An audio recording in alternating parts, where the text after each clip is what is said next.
Hey guys, it's Kristin. So in today's video, I'm gonna show you how to make this Christmas tree just using a palette. It was a lot of fun and I really didn't use a lot of things to make it, so I'm gonna show you what I did use and how I made it.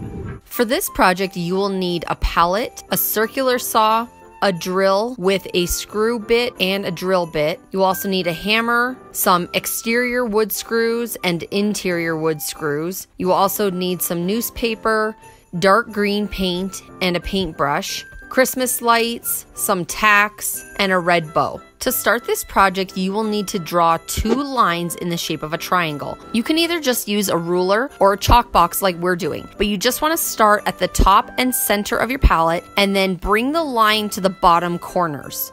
Now use your circular saw and cut along the lines that you just drew. Don't worry about the wood on the back because we will cut those later. You also might notice that the boards are a little bit wobbly, but we are going to screw those down so they're more secure. The next step is to flip the palette over and cut the boards on the back.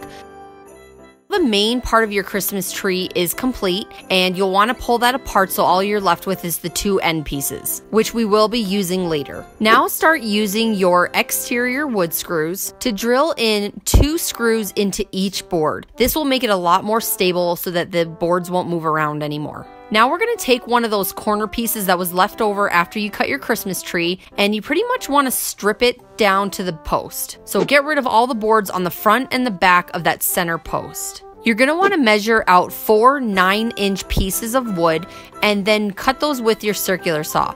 This is going to be used for the base of the tree. Using your hammer, kind of wedge the wood into the base and then hammer it in really close. You really only want it sticking out about 4 to 5 inches. Once the holes are pre-drilled, you can screw in 2 wood screws per side. Next, take the last 2 9-inch pieces of wood and place them on the bottom of your stand. This will make the whole tree a lot more sturdy. You'll use 2 wood screws to attach each side.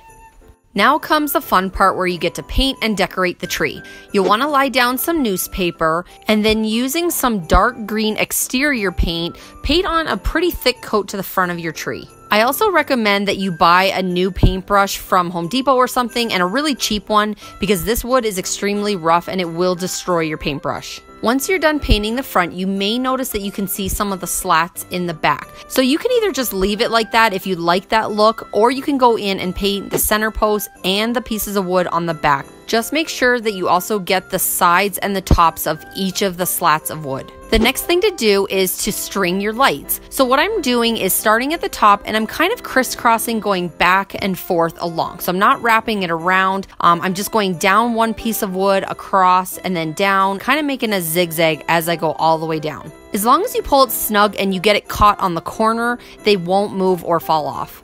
Before you're finished with the lights, you'll want to grab some tacks and tack down the connection at the top of the Christmas light as well as the bottom so that everything stays intact and doesn't fall off.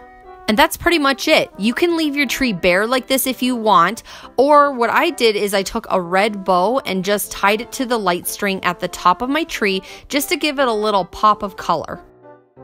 Alright guys, so that's it for today's video. I hope you liked it, and if you did, make sure you give me a thumbs up and subscribe to see more.